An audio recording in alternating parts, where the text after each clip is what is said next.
72 గంటల్లోనే ఫోన్లోని అద్భుతమైన జ్యోతిష్య పరిష్కారం చూపిస్తారు. నమ్మండి, నమ్మకపోండి, ఇది నిజం. శ్మశాన కాళి రుద్ర చౌడీదేవి ఆరాధకులు నంబర్ 1 వశీకరణ స్పెషలిస్ట్.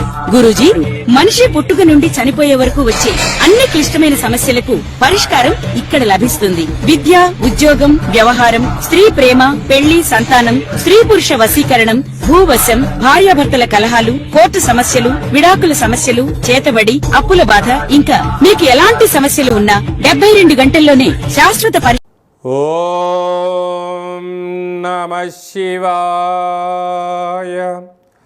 ఓం నమో నారాయణాయ. కర్మ నివారణ కాళభైరవాయ నమో నమః. ఓం కాళకాలాయ విద్మహే కాళాతీతాయ ధీమహి తన్నో నరదృష్టి నివారణ కాళభైరవ ప్రచోదయాత్. హరి ఓం. ఓం మహాదేవ్యై చ విద్మహే విష్ణుపత్నీ చ ధీమహి తన్నో మహాలక్ష్మి ప్రచోదయాత్. హరి ఓం. మా ఛానల్కి స్వాగతం. చూస్తున్న వీక్షకులకు, ప్రేక్షకులకు, ప్రియ కాల భైరవ భగవద్బంధులకి స్వాగతం పలుకుతూ మమ్మల్ని ఎంతగానో ఆదరిస్తూ ఉండబడినటువంటి ప్రియ సోదరీమణులకు అందరికీ కూడా వరలక్ష్మీదేవి అమ్మవారి యొక్క శుభాకాంక్షలు, ఆశీస్సులు. శ్రావణ మాసంలో అందరికీ శుభాలను, జయాలను, ఐశ్వర్యాలను ప్రసాదించాలని, విద్యార్థులకు విద్యాలక్ష్మిగా, ఉద్యోగస్తులకు ఉద్యోగలక్ష్మిగా, వ్యాపారస్తులకు వ్యాపారలక్ష్మిగా, ఐశ్వర్యవంతులకు ఐశ్వర్యలక్ష్మిగా ప్రసాదించాలని మనసారా కోరుకుంటూ ఆశీర్వచనం. 1/8/2025 నుండి 15/8/2025 వరకు పుట్టినటువంటి వారందరూ కూడా ముందస్తుగా జన్మదిన శుభాకాంక్షలు. గతంలో వివాహం చేసుకున్న వారికి వివాహ వార్షికోత్సవ శుభాకాంక్షలు. ద్వాదశ రాశుల్లో గ్రహ గమనాల్ని ఓసారి వీక్షింపచేద్దాం. మిథున రాశిలో 12 సంవత్సరముల తర్వాత గురువు మరియు శుక్ర భగవానుడు సంయోగ సంచార స్థితి. కర్కాటక రాశిలో రవి బుధ సంచార స్థితి, బుధాదిత్య రాజయోగము. సింహరాశిలో కేతు సంచార స్థితి, కన్యరాశిలో కేతు సంచార స్థితి, కుంభరాశిలో రాహు సంచార స్థితి, మీనరాశిలో శని భగవానుని వక్రగమన సంచార స్థితితో ద్వాదశ రాశుల్లో గ్రహ గమనాలు ఈ విధంగా ఉన్నాయి. మనకు శ్రావణ మాసంలో ముఖ్యమైనటువంటి పండగల గురించి క్లుప్తంగా, సవివరంగా, సంపూర్ణంగా తెలుసుకుందాం. 1వ తారీఖు 8వ నెల 2025 శ్రావణ మాస శుద్ధ అష్టమి శుక్రవారము సందర్భంగా ఆ రోజు స్వాతి నక్షత్రం అయింది కనుక స్వాతి నక్షత్రంలోనే సాక్షాత్గా మహాలక్ష్మీదేవి అమ్మవారు జన్మించడం జరిగింది కనుక కళౌ వెంకటనాయక అనగా వెంకటేశ్వర స్వామి వారిని స్మరించడం, ధ్యానించడం. మనము పసుపు రంగు వస్త్రంలో 27 నాణెములను ఉంచి, కొబ్బరికాయను ఉంచి, నవధాన్యాలను ఉంచి ముడుపు కట్టడం వలన వచ్చే సంవత్సరం లోపల లక్ష్మీదేవి మన ఇంట స్థిర నివాసంగా ఉంటుందని చెప్పి గమనించాలి. 8వ తారీఖు 8వ నెల చాలా అరుదైనటువంటి కాంబినేషన్. 1/1/7/7 అంటే 7 కొండలు 7వ తారీఖు ఎలా చెప్పుకుంటామో 8వ నెల 7వ తారీఖు 2025 శ్రావణ మాస 2వ శుక్రవారము మనం వరలక్ష్మి వ్రతం అని ఉంటాం. భూమండలం అంతనూ కూడా పెద్ద పండగ. మనం ఏ రోజు అమ్మవారిని స్మరించినా, ధ్యానించకపోయినా ఆ వరలక్ష్మి వ్రతం రోజున గృహంని శుద్ధి పెట్టుకొని, ఇంటి సింహద్వారానికి మామిడాకులను ఏర్పాటు చేసుకొని, లక్ష్మీదేవి అమ్మవారిని ఇంటికి ముగ్గుతో స్వాగతం పలికి, యథాశక్తిగా లక్ష్మీదేవి అమ్మవారిని పారిజాత పుష్పాల చేత కానీ, మల్లె పుష్పాలతో కానీ, విరజాజులతో కానీ, చామంతులతో కానీ, ఇంకొంచెం శక్తి కలిగినటువంటి భక్తులు వెండి పుష్పాలతో కానీ, ఇంకొంచెం శక్తి కలిగిన భక్తులు బంగారు పుష్పాలతో అర్చన చేయడం వలన లక్ష్మీదేవి అమ్మవారి యొక్క కృప కటాక్ష వీక్షణ వారికి కలుగుతుంది.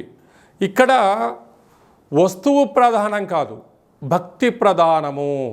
కనుక అమ్మవారిని మనస వాచ కర్మణ ఎవరైతే పూజిస్తారో వారికి అద్భుతమైన లక్ష్మీదేవి అమ్మవారి యొక్క ఐశ్వర్యం కలుగుతుంది. అలాగనే గృహంలో అందరూ నిత్య సౌభాగ్యం, నిత్యము ఐశ్వర్యం ఉండడం కోసము మనం ఆ రోజు ఏం చేస్తామంటే వరలక్ష్మి వ్రతాన్ని ఏర్పాటు చేసుకొని శనగలను నానబోసుకొని పాయసాన్న భక్ష భోజనాలు ఏర్పాటు చేసుకొని బంధువులకు, మిత్రులకు, స్నేహితులకు, సన్నిహితులకు ఆ రోజు మనం పేరంటానికి పిలిచి వారికి లక్ష్మీదేవి అమ్మవారి యొక్క పేరు చెప్పి వాయన తాంబూలాన్ని ఇస్తూ ఉంటాం. అనక శ్రావణ మాసంలో మన ఇంటికి వచ్చిన ప్రతి ఒక్క పురుషుడు నారాయణ స్వరూపమని, స్త్రీమాతలు ఆడవారందరూ కూడా లక్ష్మీమాత స్వరూపమని భావించాలి. వచ్చిన వారిని సగౌరవంగా ఇంటికి ఆహ్వానం చేసి వాళ్ళు కాళ్ళు కడుక్కోమని చెప్పి వారి యొక్క కాళ్ళకు పసుపును పూసి వారికి కంఠం దగ్గర గంధపు చుక్కను పెట్టి చేతికి కంకణాన్ని కట్టి వారి చేత మనస్ఫూర్తిగా అమ్మవారికి ఒక మంగళహారతి ఇప్పించి యథాశక్తిగా మనకి ఏది శక్తి కలిగితే భగవంతుడికి ఫలం, పత్రం, పుష్పం, తోయం అన్నట్లుగా యథాశక్తిగా వారికి మనము వాయన తాంబూలాన్ని ఇవ్వగలిగినట్లయితే వారు మనస్ఫూర్తిగా తీసుకొని దీర్ఘాయుష్మాన్ భవ, దీర్ఘసుమంగళీ భవ, శీఘ్రమేవ పుత్రికా ప్రాప్తిరస్తు, అఖండ రాజయోగ ప్రాప్తిరస్తు అని చెప్పి పెద్దవారు ఏది ఆశీర్వదిస్తే ఆ ఇంటి యొక్క గృహిణికి, యజమానికి విజయం కలుగుతుంది. ఇక్కడ మనకు విశేషం ఏమిటయ్యా అంటే లక్ష్మీదేవి అమ్మవారి దగ్గరికి ఒక రాజు వెళ్ళి పూజ చేశాడు అనుకోండి, రాజేంద్ర నరేంద్రుడిలాగా ఆశీర్వచనం ఇస్తుంది. అంటే వచ్చినవాడెవరు? రాజు. పరిపాలన చేసే యోగ్యత, శక్తి కోసము రాజరాజేశ్వరి స్వరూపంగా ఆశీర్వచనం ఇస్తుంది. ఒక చిన్నపిల్లలు వెళ్ళి దండం పెట్టుకున్నారు, విద్యాలక్ష్మిగా ఆశీర్వచనం ఇస్తుంది. వ్యాపారస్తుడు వెళ్ళాడు, ఆకర్షణ లక్ష్మీ గణపతిగా ఆశీర్వచనం ఇస్తుంది. అంటే వెళ్ళిన వ్యక్తి యొక్క స్థితిని బట్టి ఆ అమ్మ మనల్ని కాపాడుతుంది. కనుక మన ఇంటికి గృహానికి వచ్చిన వారందరినీ కూడా మనము ఎంత చిత్తశుద్ధితో గౌరవిస్తామో వారి యొక్క మనసులోంచి వచ్చే ఒక ప్రతి మాట వీళ్ళు మాట్లాడుతున్న మాట కాదు, సాక్షాత్తుగా వైకుంఠంలో ఉండబడినటువంటి లక్ష్మీమాతనే వీరిని వీరి యొక్క మనసులో దూరి వీరి యొక్కతో ఆశీర్వదింపచేస్తుంది అని చెప్పి మనం గమనించగలగాలి. ఈ విధంగా మనము లక్ష్మీదేవి అమ్మవారిని స్వాగతం పలుకుతూ అమ్మవారి యొక్క సేవ ఎవరైతే చేస్తామో వారందరికీ కృప కటాక్ష వీక్షణ అందరికీ కూడా ప్రసరించాలని కోరుకుందాం. ఇంకొంచెం శక్తి కలిగింది అనుకుందాం. ఇంటి యొక్క గృహిణి, యజమాని ఎంత బరువు అయితే ఉంటారో అంత బరువు కలిగినటువంటి లక్ష్మీ నాణ్యములను, రూపాయి బిళ్ళలను తులాభారం చేసుకొని భక్తులకు ప్రసాదంగా పంచగలిగినట్లయితే రాబోయేటువంటి 7 తరాల వరకు ధనానికి, ధాన్యానికి, ఐశ్వర్యానికి లోటు ఉండదని చెప్పి గమనించాలి. అందుకే కళవు వెంకటనాయక అనగా వెంకటేశ్వర స్వామి వారి దగ్గరికి వెళ్ళిన వారికి రూపాయి బిళ్ళలతో తులాభారం చేస్తూ ఉంటారు. మధుర వెళ్ళిన వారు వెన్నతో తులాభారం చేస్తూ ఉంటారు. మనకు తెలంగాణ రాష్ట్రంలో సమ్మక్క సారక్క దేవాలయం దగ్గరికి వెళ్ళిన వారు బెల్లంతో తులాభారం చేస్తూ ఉంటారు. ఎందుకయ్యా అనగా ఆ తులాభారాన్ని చేయడం వల్ల వారు ఎంత బరువు అయితే ఉంటారో అంత బరువు కలిగిన పదార్థాన్ని దాన ధర్మము చేయడం వలన ఐశ్వర్యము, ఆనందము, యోగము, రాజయోగము ఆ అమ్మవారు మనకు ప్రసాదిస్తుంది. కనుక ఈ శ్రావణమాస సందర్భంగా మనమందరము కూడా ఇలాంటి తులాభార మహోత్సవ కార్యక్రమంలో పాల్గొందాం, అమ్మవారి యొక్క ఆశీస్సులు పొందుదాం. ఐశ్వర్యానికి, ఆనందానికి మన ఇంట లక్ష్మీదేవి స్థిర నివాసంగా ఉండాలని కోరుకుందాం. అదే కాకుండా మనకు 9వ తారీఖున రాఖీ పూర్ణిమ, రక్షాబంధనము, జంధ్యాల పండగ అంటారు. అనగా బ్రాహ్మణ, వైశ్య, క్షత్రియ, విశ్వకర్మలు, పద్మశాలీలు ఈ 5 వర్ణాల వరకు యజ్ఞోపవీతం ఉంటుంది. ఆ రోజు యజ్ఞోపవీతాన్ని మార్చుకోగలగాలి. తల్లిని మించిన దైవము లేదు, గాయత్రి మంత్రాన్ని మించినటువంటి మంత్రము లేదు, సుదర్శన యంత్రాన్ని మించిన యంత్రము లేదు అని చెప్పి మనకు వేదం చెప్తుంది.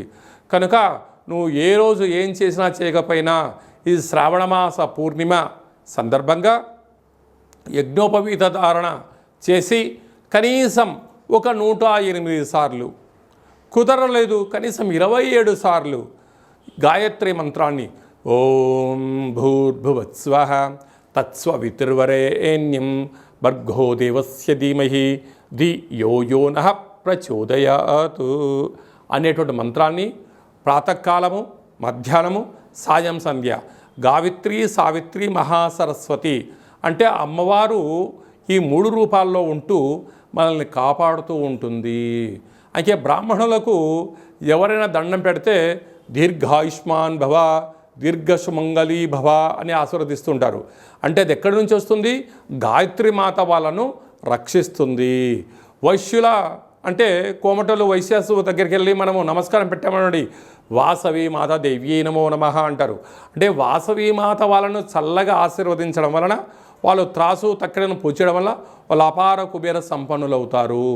విశ్వకర్మలు ఉంటారు, వారు శిల్పాలను చెప్తూ ఉంటారు, వడ్రంగి పనులు కార్యకలాపాలు చేస్తూ ఉంటారు. అంటే సృష్టికి ప్రతి సృష్టి చేసే శక్తి విశ్వకర్మలకు ఉంటుంది. అందుకే అంత కృష్ణ పరమాత్ముడు కూడా అక్కడ సంపూర్ణమైనటువంటి ద్వాపర యుగమంతను కూడా ఒక మాయా ప్రపంచాన్ని సృష్టించాడని చెప్పడం జరుగుతుంటుంది. వారు ఈ మంత్రాన్ని ఉచ్చరింపజేయడం వలన వారు చేస్తున్న పనులలో నైపుణ్యత పెరుగుతుందని చెప్పి గమనించాలి. అలాగనే పద్మశాలీసు వారు లేకపోతే దేవతలకు, మనుషులకు వస్త్రధారణ లేదు. కనుక వారు మంచి వస్త్రాలు నేచి వారు మనకు మంచి వస్త్రాలు అందజేయగలగాలంటే వారు ఈ 5 వర్ణాల వాళ్ళు యజ్ఞోపవీతం ధరింపచేయాలని చెప్పి తప్పక గుర్తుపెట్టుకోవాలి. అలాగనే మనము శ్రావణమాస పూర్ణిమ, రాఖీ పూర్ణిమ అనగానే సోదరుడికి సోదరి, అటు అక్క కానీ ఇటు చెల్లెలు కానీ వీరు వెళ్ళి వారి యొక్క యోగక్షేమాలు కనుక్కొని అన్నకు రక్షాబంధనము కట్టడం వలన ఆ అన్నా చెల్లెల యొక్క బంధము, మైత్రి ఆజన్మాంతం ఉంటుంది. చూడండి, మనం అమ్మ అంటాం అంటే 2 పెదాలు కలుస్తాయి, నాన్న అంటాం 2 పెదాలు విడిపోతాయి. కానీ అన్న అనగానే అమ్మలో సగభాగం, నాన్నలో సగభాగం. అంటే అమ్మలో సగభాగం, నాన్నలో సగభాగం. అలాంటి సోదరుడికి సోదరీమణులు వెళ్ళి రక్షాబంధనాన్ని కట్టి వారి యొక్క ఆశీర్వచనం తీసుకొని వారి నోటిని తీపి చేయడం వలన వారు ఆజన్మాంతంగా బావమరిది బతుకు కోరుతాడు అని చెప్పి మనకు ధర్మాలు చెప్తూ ఉంటాయి. ఏదన్నా వ్యాపారాలు చేసేటప్పుడు, ఏదన్నా ఆలోచనలు చేసేటప్పుడు సొంత తమ్ములను కూడా పక్కన పెట్టి బావమరిదిని పక్కన పెట్టుకోమని చెప్పి పెద్దవాడు చెప్తూ ఉంటారు. ఎందుకనగా తన చెల్లెలి క్షేమాన్ని తన అన్న కోరుకుంటాడు, భావక్షేమాన్ని బావమరిది కోరుకుంటాడు. కనుక ఇలాంటి రక్షాబంధనము రోజునన్నా కనీసం అండదమ్ముళ్ళు, అక్కా చెల్లెలు కలిసి ఒక వేడుకగా చేసుకునే ప్రయత్నం చేయగలగాలి. అంటే 64,000 జీవరాశులలో అత్యుత్తమైన మానవ జన్మ. ఈ జన్మలో తెలుసో తెలియకో ఒక తల్లి గర్భం నుంచి మనం అందరం బయటకు వచ్చాం. కనుక ఆ రక్త సంబంధము అనేటువంటిది ఇలాంటి రోజులలోనైనా కలిసి అన్నక్షేమ కార్యక్రమాలు, సోదరి యోగక్షేమాలు, ఒకరినొకరు ఉభయ కుశలోపరి అని తెలియచేయడం కోసమే మన సనాతన హిందూ ధర్మం పెట్టింది. చూడండి, మన సనాతన ధర్మంలో ఎంతటి గొప్పతనం ఉందో. మనకు నాగల చవితి రోజు పుట్టలో పాలు పోస్తాం, భూమాతకు పూజ చేస్తాం. అలాగనే వృషభాలకు పూజ చేస్తాం, అంటే జంతువులకు పూజ చేస్తాం. సోదరీమణులకు శ్రావణ మాసంలో వసుదైక కుటుంబము అనగా అందరం కలిపి ఒక చోట చేసుకొని వేడుకను చేసుకుంటాం. అందుకే మన సనాతన సాంప్రదాయానికి అంత పెద్ద గొప్ప విలువలు, అంత పెద్ద ఐశ్వర్య జీవన విధానం ఉంటుంది. కనుక చిన్న చిన్న పొరపాట్లు ఇట అండదమ్ముళ్ళు చేయొచ్చు, అక్కా చెల్లెలు చేయొచ్చు. కానీ ఇలాంటి శుభ సందర్భంలోనైనా వాటన్నిటినీ మర్చిపోయి కలుపుకొని ప్రయాణం చేయగలిగితే తల్లి తండ్రి ఉండబడిన వారు నా పిల్లలు కలిసి ఉంటున్నారు అని చెప్పి తల్లిదండ్రులు ఎంతో ఆనందపడతారు. తల్లిదండ్రులు లేనటువంటి వారందరూ నేను లేకపోయినా నా కొడుకు నా కూతురుతో మైత్రిని మంచి స్నేహ సంబంధాన్ని కలిసి ఉంచుకుంటాడని చెప్పి గతించిన పితృదేవతలు ఆశీర్వచనం వలన ఇరువురు కుటుంబాలు బాగుంటాయి, ఇరువురు యొక్క వంశము ఆ చంద్రార్కం వరకు కలిసి ఉంటుందని చెప్పి మనకు వేదం చెప్తుంది. కనుక మనిషి అనేటువంటి వారు చిన్న చిన్న తప్పులు చేస్తూ ఉంటారు. చెల్లెలు ఏదో తప్పు చేసిండొచ్చు, అన్న కూడా ఏదో అనిండొచ్చు. కానీ ఇలాంటి సందర్భాలలో దయచేసి ఏది మనసులో ఉంచుకోవద్దు. అన్నీ మర్చిపోయి అన్న చెల్లెలతో మాట్లాడడంలో తప్పలేదు, చెల్లెలు వచ్చి అన్నతో మాట్లాడడం తప్పలేదు, ఇరువురు కుటుంబాల్లో ఎవరు కుటుంబానికి వెళ్ళినా తప్పలేదు. వెళ్ళి ఆ యొక్క రక్త సంబంధాన్ని ఈ జన్మకే మనం రక్త సంబంధమే ఉంటాం కనుక ఈ జన్మలో ఉండబడినటువంటి మైత్రి బంధాన్ని కాపాడుకుందాం. భావితరాలలో మన పిల్లల్ని కూడా వారికి మన రక్త సంబంధం ఇది, నువ్వు చెల్లెలతో ఇలా ఉండాలి, నువ్వు అన్నతో ఇలా ఉండాలని మనం ఆచరింపచేస్తే మన పిల్లలు ఆచరింపచేస్తారు. మనం ఆచరించలేదు, మన పిల్లలు ఆచరింపచేయరు. కనుక అందరికీ సోదరీమణులకు అందరికీ కూడా సనాతన ధర్మ సంరక్షకులకు జ్యోతిష్య అభిమానులకు అందరికీ కూడా రక్షాబంధన శుభాకాంక్షలు. అందరికీ శుభాన్ని, జయాన్ని, ఐశ్వర్యాన్ని ప్రసాదించాలని మరొక్కసారి మహాలక్ష్మీదేవి అమ్మవారిని కోరుకుందాం.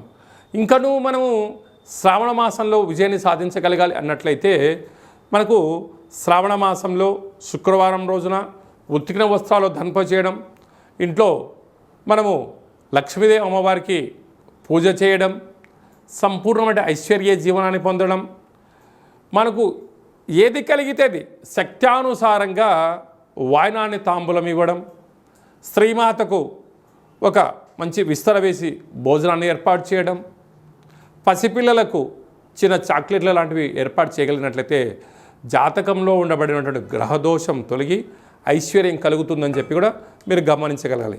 ఇంకనూ మనం విజయం సాధించగలగాలి అన్నట్లయితే ఈ యొక్క పాత్ర కంచు పాత్ర, కంచు మోగినట్టు కనకంబు మోగదు గదరా సుమతి అని చెప్పి మనకు సుమతి శతకంలో చెప్పడం జరిగింది. ఇందులో 12 రాసులు అచ్చు వేయడం జరుగుతుంది. ఈ పాత్రను ఇలా ఎడమ చేతులతో పట్టుకొని ఇలా ఒక్కసారి శబ్దం చేస్తే ఈరోజు ఓంకార శబ్దం రావడం ప్రారంభిస్తుంది.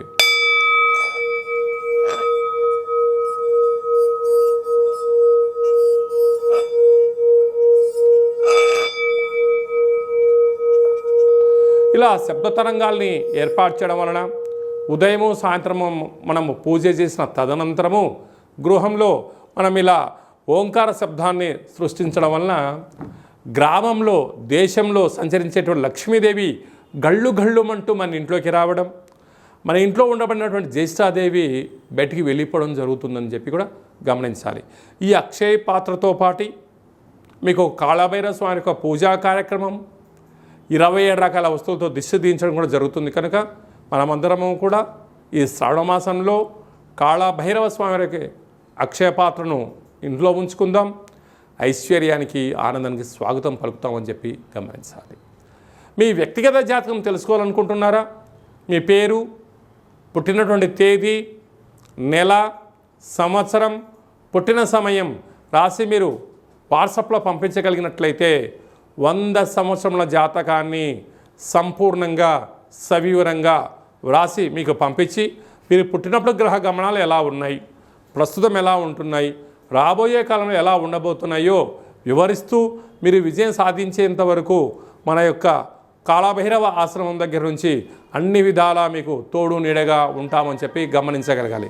అదే కాకుండా కూడా చాలామందికి పుట్టినటువంటి కాల సమయంలో డేటా బర్తులు లేనటువంటి వారికి మీ పేరు యొక్క మొదటి అక్షరాన్ని అనుసరిస్తూ, రాశిని అనుసరిస్తూ, గవళ ద్వారా అనగా రమణ శాస్త్రం ద్వారా భూత, భవిష్యత్, వర్తమానాన్ని తెలియజేయడం జరుగుతుంది. కనుక జాతకాన్ని తెలుసుకుందాం, జీవితంలో ఉండబడిన అడ్డంకులను తొలగించుకుందాం, ఐశ్వర్యాన్ని, ఆనందాన్ని పొందుదామని చెప్పి గమనించాలి. కనుక ఆసక్తి గలవారు అపాయింట్మెంట్ తీసుకొని సంప్రదించగలరు. అందరికీ ఈ శ్రావణ మాసంలో శుభం, జయం, లాభం జరగాలని కోరుకుంటూ ఆశీర్వచనం. ఓం శతమానం భవతి శతాయు పురుష సతేంద్రియ ఆయుష్యేవేంద్రియే ప్రతిష్టతి. ధనం ధాన్యం బహుపుత్రలాభం శత సంవత్సరం దీర్ఘమాయు. సర్వే జనా సుఖినో భవంతు. లోకా సమస్తా సుఖినో భవంతు. సర్వం మహాలక్ష్మీదేవతార్పణమస్తు. హరి ఓం. ఈ వీడియో మీకు నచ్చినట్టయితే లైక్ చేయండి, షేర్ చేయండి. అందరికన్నా మీ వ్యక్తిగత జాతకాన్ని ముందుగా మీరు తెలుసుకోవాలి అనుకుంటున్నట్లయితే మా ఛానల్ని సబ్స్క్రైబ్ చేసుకోండి, గంట సింబల్ ప్రెస్ చేయండి, అలానే బటన్ కూడా తెలియచేయండి. హిందూ ధర్మాన్ని కాపాడండి. కన్యరాశి వారు శ్రావణమాస సందర్భంగా అమ్మవారిని ఎలాంటి వస్త్రాలతో అలంకరించాలి, ఎలాంటి పుష్పాలతో అలంకరించడం వలన సకల గ్రహదోషం తొలగి గ్రహ ఐశ్వర్యం కలుగుతుందో ఈ వీడియోలో తెలుసుకుందాం.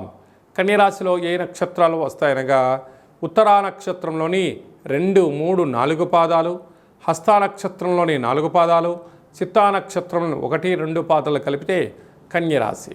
రాశాధిపతి బుద్ధ భగవానుడు. రాశిలోనే ఏడాది తర్వాత కుజ భగవానుడు సంచారం చేయడం వలన రుణ సమస్యలు, రోగ సమస్యలు, శత్రు సమస్యలు పొంచి ఉన్నాయి. అదే కాకుండా వాహనాలలో మితిమీరిన వేగం పనికిరాదు. ప్రభుత్వం యొక్క సలహాలు సూచనలు పాటించి తీరాలి. బ్యాంకు లావాదేవీలు, యూట్యూబ్, వాట్సాప్, ఫేస్బుక్లో వచ్చేటువంటి విషయాలు నిజమని చెప్పి మీరు షేర్ చేయడాలు, అలాగనే ఓటీపీలను వేరేవారు దొంగిలించబడే పరిస్థితి చాలా అధికంగా ఉంది. తస్మాత్ జాగ్రత్త. 6వ స్థానంలో రాహు సంచారం చేయడం వలన నరాల బలహీనత, రక్తహీనత, అనేక రకాల ఇబ్బందులు పొంచి ఉన్నాయి. తస్మాత్ జాగ్రత్త. 7వ స్థానంలో శని భగవానుడు మీనరాశిలో సంచారం చేయడం వలన ప్రేమికులు నమ్మకంగా ఉండాలి, భార్యాభర్తల మధ్య అన్యూన్యంగా ఉండాలి, వివాహ ప్రయత్నాలు కలిసి రావడం, భార్యాభర్తల మధ్య అన్యూన్యత అవసరం అని చెప్పి కూడా గుర్తు పెట్టుకోగలగాలి. రాజ్యస్థానంలో శుక్రుడు, గురువు సంచారం చేయడం వలన కష్టపడి పనిచేయడం వలన మీరు వృత్తులలో, ఉద్యోగాలలో, వ్యాపారంలో ప్రమోషన్స్ రావడం, మీరు అనుకున్న ప్రాంతానికి ట్రాన్స్ఫర్ అయ్యే అవకాశాలు చాలా అధికంగా ఉన్నాయి. ఏకాదశంలో ఏడాది తర్వాత రవి భగవానుడు రాశాధిపతి బుధుడు కూడా కలిసి ఉండడం వలన మంచి బుద్ధి, మంచి జ్ఞానము, సత్ప్రవర్తన వలన ధనం సమయానికి చేతికి అందడం, ఏ కార్యక్రమాన్ని మీరు చేయాలనుకుంటున్నారో అందులో విజయం కన్యరాశి వారి సొంతమవుతుంది. వ్యయంలో కేతు సంచార స్థితి ఉండడం వలన చిన్న చిన్న విషయాలకు ఆందోళన తగదు. దూరపు చూపు, బ్రహ్మజ్ఞానము, ప్రణాళికాబద్ధంగా వెళ్ళగలగాలి. ఎవరైనా ఏదైనా అన్నా కూడా చిరునవ్వుతో స్వీకరించండి. రిప్లై పెద్దగా ఇవ్వకపోవడము శత్రువులను తగ్గించుకునే ప్రయత్నం ఉంటుంది. వేసిన ప్రతి రాయి తిరిగి వేశారనుకోండి, మీరు అక్కడే ఉంటారు. జనాలందరూ వేసిన మాటలనైనా రాళ్ళనైనా వేసి దానిపైన కూర్చున్నారు అనుకోండి, మీరు శిఖరాలపైన మీరుంటారు, మీ పాదాల దగ్గర వారు ఉంటారని చెప్పి గుర్తుపెట్టుకోగలాలి. హోటల్ వ్యాపారస్తులు, స్విమ్మింగ్ సెంటర్లు, ఆహార ఉత్పత్తులు, క్రయ విక్రయాలు, మార్కెటింగ్ రంగంలో ఉండబడిన వారు, సేవా రంగాల వారికి చాలా మంచి కాలం ఉందని చెప్పి కూడా గమనించాలి.